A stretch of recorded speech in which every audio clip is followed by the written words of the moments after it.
Welcome back to my YouTube channel. મિત્રો, કેમ છો બધા? મજામાં છો ને? ચાલો આજનો બ્લોગ ચાલુ કરું છું.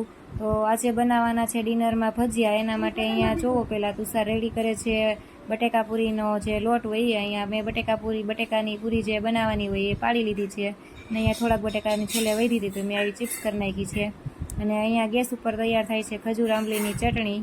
અને અહીંયા હું તમને બતાવી દઉં રાબડું છે, મેથી મરચાં અને ધાણાનું બનાવી નાખ્યું છે. ફુલવડી ભજીયાનો પ્રોગ્રામ છે એટલે ફુલવડી ભજીયા બનાવવાના છે. તો આજે બે પ્રકારના ભજીયા બનાવવાના છે. બટેકાની આલુપૂરી તુષારે મૂકી દીધી છે ગેસ ઉપર, તળાય છે. અને તમે ત્યાં જોવો ત્યાં હું આજનો સુવિચાર એ બોલી જાઉં છું.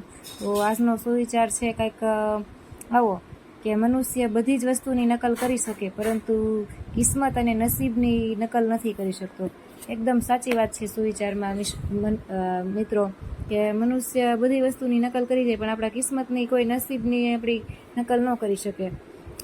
ચાલો, ભજીયા જેને ભાવતા હોય તે કોમેન્ટ કરજો મિત્રો, અને મારી ચેનલને સબસ્ક્રાઈબ કરજો.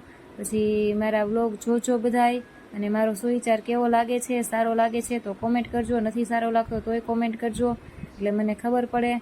અને ભજીયા ભાવતા હોય એ કોમેન્ટ કરજો. તો મળીએ આપણા ફ્રેશ નવા બ્લોગમાં. હવે જો ભજીયા તૈયાર થઈ ગયા છે ને, તો ચાલો અમે જમી લઈએ. આવજો.